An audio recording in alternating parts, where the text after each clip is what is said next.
cardboard box I carried out of my childhood home weighed maybe 15 pounds. My brother held the front door open just long enough for me to clear the threshold, then let it swing shut behind me. I stood on the porch in the November cold, staring at the peeling paint on the door I'd knocked on my whole life, and I thought, so that's how it ends. My name is Ren. I'm 31 years old, and 3 weeks after my father's funeral, my older brother locked me out of the house where I grew up. But that's not the beginning of the story. The beginning was 8 years earlier when I left. I was 23 when I took the job in Billings, Montana. Entry-level accountant at a regional firm. Nothing glamorous, but it was real work and it paid real money and it was mine. My father drove me to the airport. He didn't hug me, he never was that kind of man. But he carried my suitcase to the curb and stood there until I went through the sliding doors. I looked back once. He was still standing there. My brother Tanner was 26 and still living at home. Figuring things out, he called it. My father called it the same. I didn't call it anything because nobody asked me. Those 8 years in Montana, I built something. Not spectacular, but steady. I got promoted twice. I paid off my student loans ahead of schedule. I learned to cook because takeout got expensive, and I learned to fix a leaky faucet because my landlord took 3 weeks to return calls. I called my father every Sunday at 7 p.m. He'd answer on the second ring every time. We'd talk for 20 minutes, sometimes 30. He'd ask about the weather in Billings like Montana's weather was a character he'd grown fond of. I'd ask about the yard. He'd say the yard was fine. He never said he missed me, but he always answered on the second ring. Tanner called maybe 4 times in 8 years. Holiday stuff, birthday texts that came a day late. We weren't close. We'd never been close. He was the kind of person who filled every room with his own noise and never noticed whether you were listening. When Dad was diagnosed stage 3 colon cancer October of last year, Tanner was the one who called me. His voice had that particular tone people use when they're delivering news, but also, somewhere underneath, reminding you that they were there first. "He's okay right now," Tanner said. "I've been handling things. I took 2 weeks of unpaid leave and flew home." Dad looked smaller than I remembered. Not frail exactly, but edited somehow, like the cancer had started revising him. He was still sharp. Still quiet. He sat at the kitchen table with his coffee and watched me unpack groceries I'd stopped for on the way from the airport, and he said, "You didn't have to do that." "I know," I said.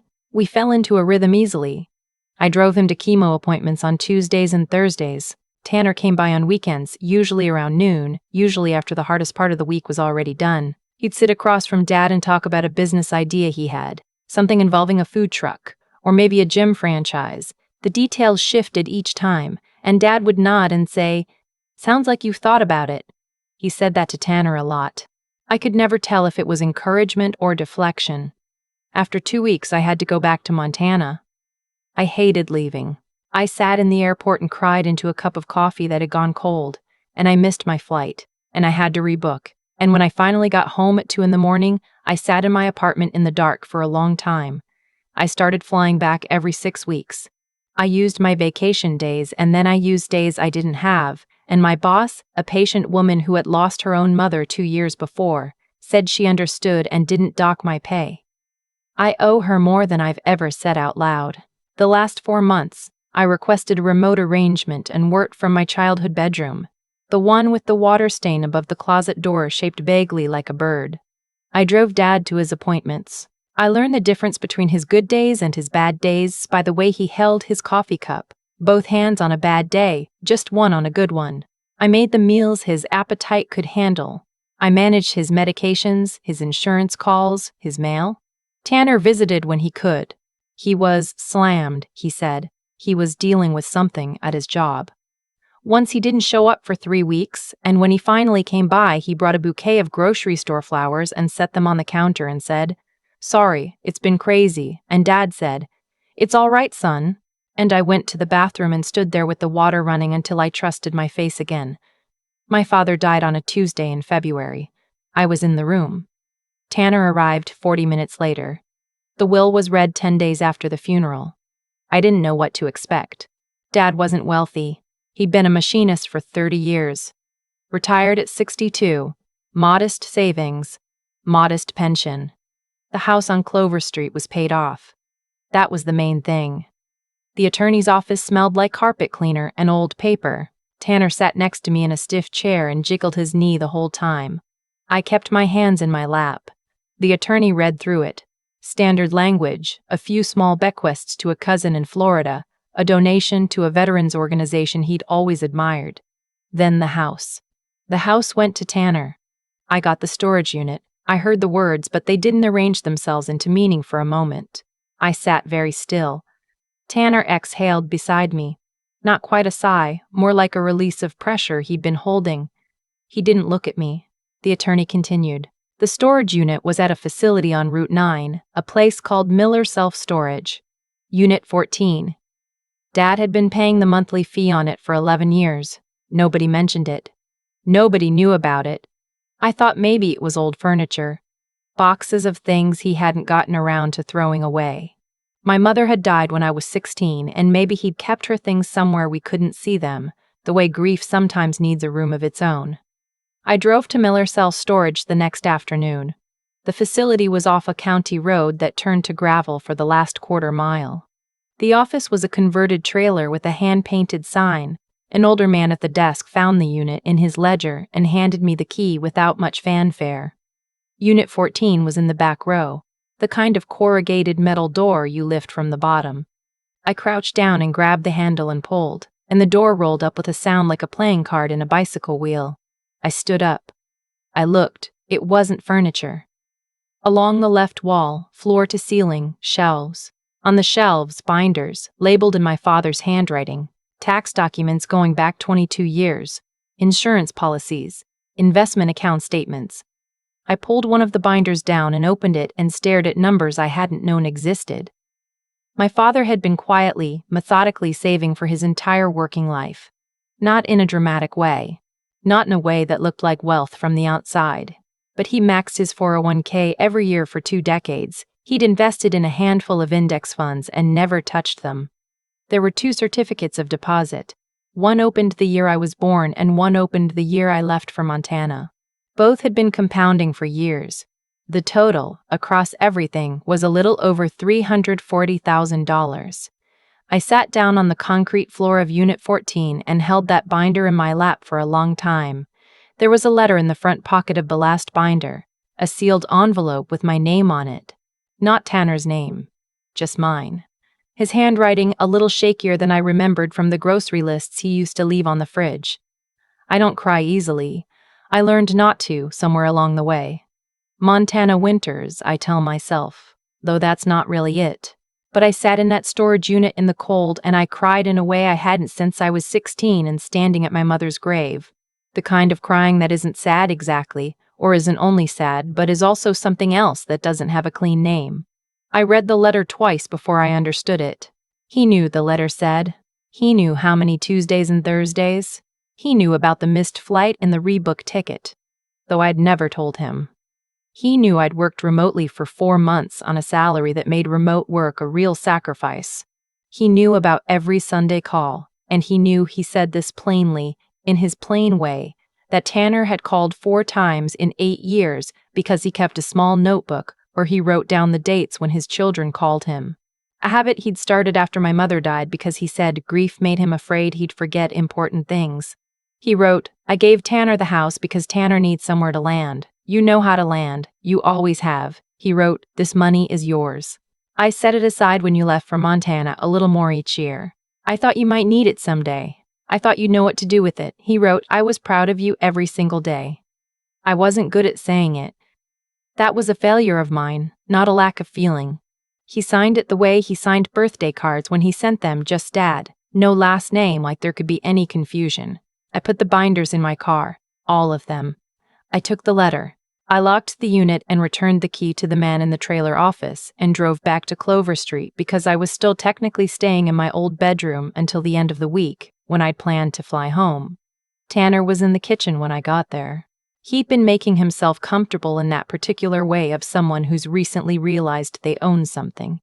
He'd moved a chair from the living room to face the television, and he'd put some of his things on the kitchen counter, and he looked up when I came in with the first binder in my arms. "What's that?" he said. I set it on the table. I sat down across from him. I told him about Unit 14. I told him what was in it. I told him about the letter. He was quiet for a moment, and I could see him processing, not grief exactly, but recalibration. The same look he'd gotten in the attorney's office, that jiggling knee energy trying to find somewhere to go. That money should probably be split, he said. That's the fair thing. Dad just didn't know how to update the paperwork. I looked at him for a while before I answered. I thought about the Tuesday chemo appointments. I thought about his grocery store flowers. I thought about the notebook with the dates of phone calls, and the 2 CDs, and the letter that said you know how to land. Dad knew exactly how to update paperwork, I said. He kept records for 22 years. Tanner's jaw tightened. So that's it? You're just going to take it all? I'm going to do what Dad asked me to do. He stood up. He got loud the way he used to get loud when we were kids and something didn't go his way. That particular escalation that had always worked on our father and never worked on me. He said things about family, about fairness, about how he'd been here, he'd been present.